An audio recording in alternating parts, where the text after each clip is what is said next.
Ed Gein, the Butcher of Plainfield, a true story about one of the most deranged serial killers in American history.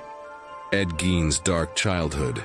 Ed Gein was born in 1906 in a remote farmhouse in Plainfield, Wisconsin, USA. He grew up in a deeply dysfunctional family with an alcoholic father and an extremely religious mother, Augusta Gein. Augusta was a religious fanatic who believed that the outside world was full of sin, especially women, whom she considered to be impure and corrupt. She raised her two sons, Henry and Ed, under strict isolation, constantly preaching to them that all women except herself were instruments of the devil. She controlled Ed's life to the extreme, preventing him from making friends or socializing. Even at school, Ed was shy and reclusive, often ridiculed by other students for his odd behavior. Every time he showed interest in the outside world, his mother would scold him, reinforcing the belief that human interaction led only to sin. In 1940, Ed's father died of heart failure due to alcoholism. Then, in 1944, his older brother Henry mysteriously died in a fire. When authorities found his body, they noticed bruises on his head, but no investigation was conducted. Many believe that Ed killed his brother because Henry had criticized their mother's strict control over their lives. After Henry's death, Ed became completely devoted to Augusta, living only for her approval, until she suffered a stroke and died in 1945. Her death shattered Ed's fragile mind. Left alone and isolated, he began to descend into insanity, desperately seeking a way to bring his mother back. The start of a horrific obsession. After Augusta's death, Ed locked her bedroom and left it untouched, preserving it as a shrine to her memory. Meanwhile, the rest of the house became a filthy, cluttered mess, filled with junk and rotting food. Soon after, he began digging up graves from local cemeteries, stealing corpses of middle-aged women who resembled his mother. He didn't just take bones. He removed their skin and attempted to create a human suit to wear, believing it would help him transform into Augusta. As time passed, robbing graves was no longer enough. The murders begin on December 8, 1954. A woman named Mary Hogan, who owned a small tavern, disappeared without a trace. No evidence was found, and the case soon went cold. 3 years later, on November 16, 1957, another woman, Bernice Warden, a 58-year-old hardware store owner, went missing. Her shop was found abandoned, with bloodstains on the floor. Bernice's son, a deputy sheriff, recalled that Ed Gein had visited the store the previous day, asking about antifreeze. When authorities checked the store's records, they found that the last sales receipt was for Ed Gein. Police immediately headed to his farmhouse. The House of Horrors. What they found inside was beyond comprehension. In the dim glow of their flashlights, officers discovered Bernice Warden's body hanging upside down in the shed, gutted like a hunted deer. Her skin had been completely removed, and her head was missing. Mary Hogan's face, skinned and preserved like a mask. Chairs upholstered with human skin. A belt made from female nipples. Lampshades crafted from human faces. Bowls made from human skulls. A full-body suit sewn together from multiple women's skins, which Ed had attempted to wear. Further investigation revealed that Ed had dug up at least 40 graves, collecting body parts to construct his grotesque creations. His ultimate goal was to become his mother, to wear her skin and bring her back to life. Trial and fate. Ed Gein was arrested immediately. During interrogation, he calmly confessed to everything without showing any remorse or fear. In 1957, he was declared legally insane and sent to a psychiatric hospital instead of prison. In 1968, after more than a decade in confinement, he was deemed fit for trial. He was found guilty of murder, but sentenced to life in a mental institution due to his insanity. On July 26, 1984, Ed Gein died of respiratory failure caused by lung cancer at the Mendota Mental Health Institute. He was 77 years old. Legacy in pop culture: Ed Gein's gruesome crimes inspired some of the most infamous horror villains in history, including Norman Bates in Psycho, 1959, Leatherface in the Texas Chainsaw Massacre, 1974, Buffalo Bill in The Silence of the Lambs, 1991. His sick and twisted mind made him one of the most infamous serial killers in American history, and his story still haunts those who dare to read about it. Would you dare to enter Ed Gein's house? Imagine walking into an old, abandoned farmhouse, dust covering every surface, dim light flickering.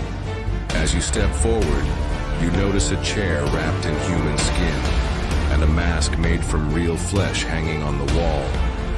Would you have the courage to stay? Would you want me to tell you more stories about real-life serial killers?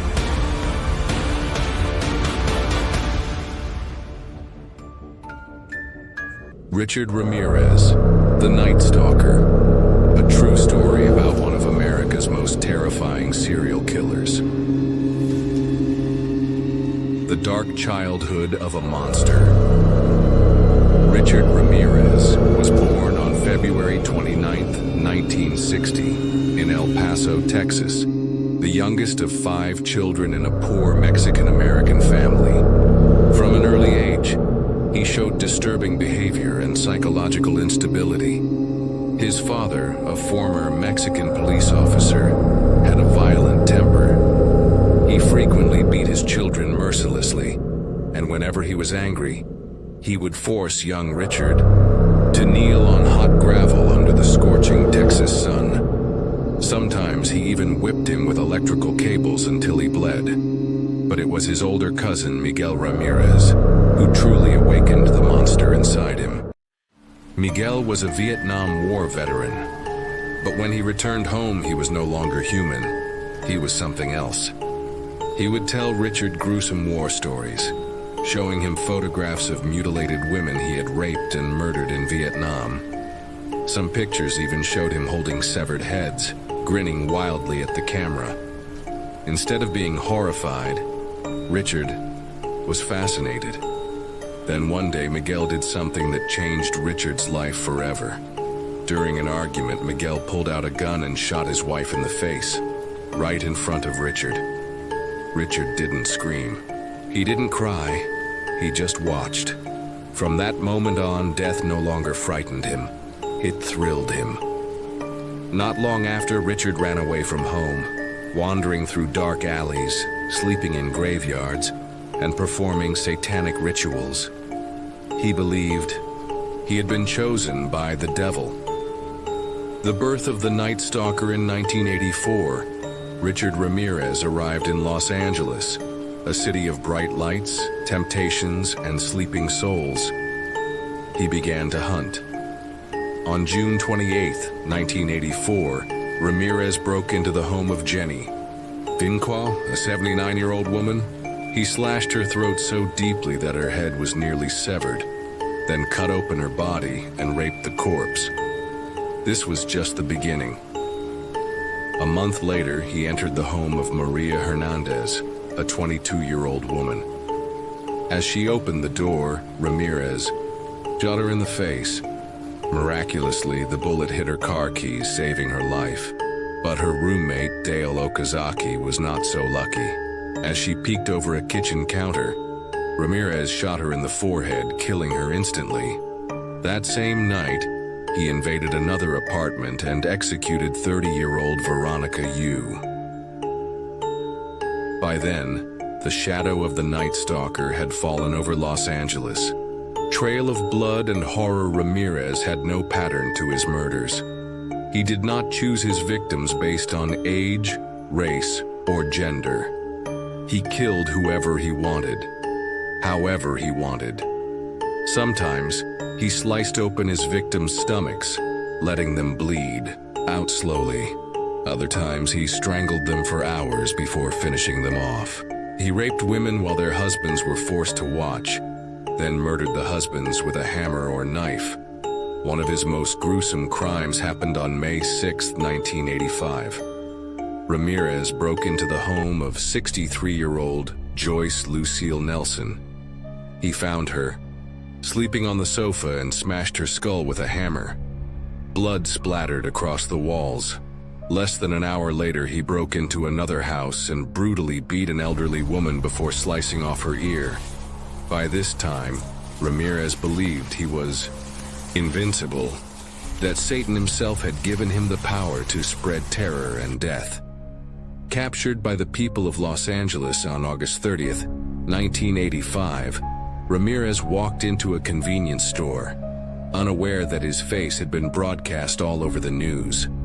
A customer recognized him and screamed, "El Matador, the killer!" Ramirez panicked and ran. But this time, the people of Los Angeles refused to let him escape. A mob of furious citizens chased him through the streets. One man grabbed a metal pipe and smashed Ramirez in the head, sending him crashing to the pavement, blood pouring from his skull. When the police arrived, they found Ramirez lying in the street, battered and broken, gasping for air. After months of terrorizing the city, the Night Stalker had finally been stopped. The trial and the devil's smile. At his trial, Ramirez showed no remorse. He laughed, flashed devil horns, and declared, "Hail Satan!" People in the courtroom shuddered as they stared into his empty, soulless eyes. He was sentenced to 13 death penalties, but Ramirez never faced execution. Instead, he died of lymphoma in 2013, after 23 years in prison. The nightmare that never ends. When you hear about Richard Ramirez, you might think he was a monster. But the truth is even more terrifying. He was once just a normal boy. He was once human. So what turns a person into a demon? And are you sure that somewhere out there another Night Stalker isn't lurking in the shadows? Will you sleep with your windows open tonight?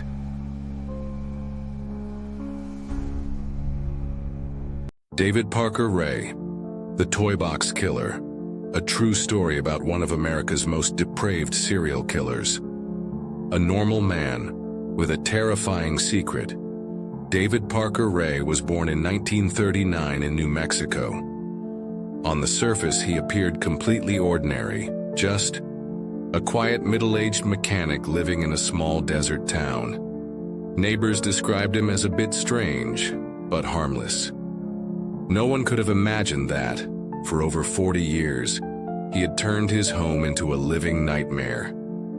A secret torture chamber he called the Toy Box, a place where no one ever left, except as a corpse.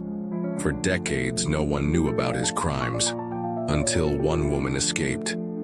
The woman who got away on March 22, 1999, a horrifying scene unfolded in the streets of Elephant Butte, New Mexico. A woman, naked, bruised, and covered in blood, with a metal collar locked around her neck and a chain dragging behind her, burst out of a house running for her life. She screamed, "Help me! He's going to kill me!" A neighbor, shocked at the sight, led her inside and called 911. Her name was Cynthia Vigil, 22 years old. When the police arrived, she told them a story straight out of hell. She had been kidnapped, tortured, and raped for 3 days by a man named David Parker Ray and his girlfriend Cindy Hendy. And she was not the first victim. The Toy Box, a torture chamber in the desert. When police raided David Parker Ray's property, they couldn't believe what they found. Inside a large trailer, they discovered a soundproofed room filled with instruments of horror. The walls were lined with chains, pulleys, and hooks. Scattered throughout the room were whips, ropes, surgical knives, and pliers, homemade torture devices designed for extreme pain, syringes filled with powerful sedatives, But the worst discovery was a cassette tape. Ray had pre-recorded a sickening message that he played for his victims when they woke up, tied to his torture table. The tape started with, "Hello, bitch. You're probably wondering why you're here. Well, I'll tell you, you are now my sex slave." Then in calm, chilling detail, he explained what was going to happen. "You won't die right away. I'm going to play with you first. I want to hear you scream." His victims weren't just tortured, they were brainwashed. Ray would drug them with hallucinogens, keeping them in a confused, dazed state. When he got bored, he would either kill them or sell them to other predators. Decades of murder unnoticed among Ray's possessions. Police found a black notebook filled with detailed records of at least 60 victims. Some were brutally murdered right after being tortured. Others were dumped in the desert and left to die slowly. But the most terrifying fact? Not a single body was ever found. How? Ray was an expert at hiding corpses. He would dismember the bodies, wrap them in plastic bags, and sink them into deep reservoirs. Others, he likely buried somewhere in the endless desert of New Mexico. To this day, no one knows the exact number of women who died in his toy box. The fall of a monster, David Parker Ray was arrested and put on trial for multiple counts of kidnapping and torture. But without bodies, there was no proof of murder, no corpses, no murder charges. He was sentenced to 224 years in prison for abduction and assault. But in a cruel twist of fate, he never truly paid for his crimes. In 2002, David Parker Ray died of a heart attack, just 3 years after his arrest. He died peacefully, without facing the suffering he inflicted on his victims. The horror isn't over. Police believe that many of David Parker Ray's victims are still undiscovered. His secrets are still buried beneath the sands of the New Mexico desert. How many victims were there? 10, 20, 50? No one knows for sure. And the scariest question of all, how many more men like David Parker Ray are still out there waiting for their next victim? Are you sure your neighbor isn't hiding a toy box of their own?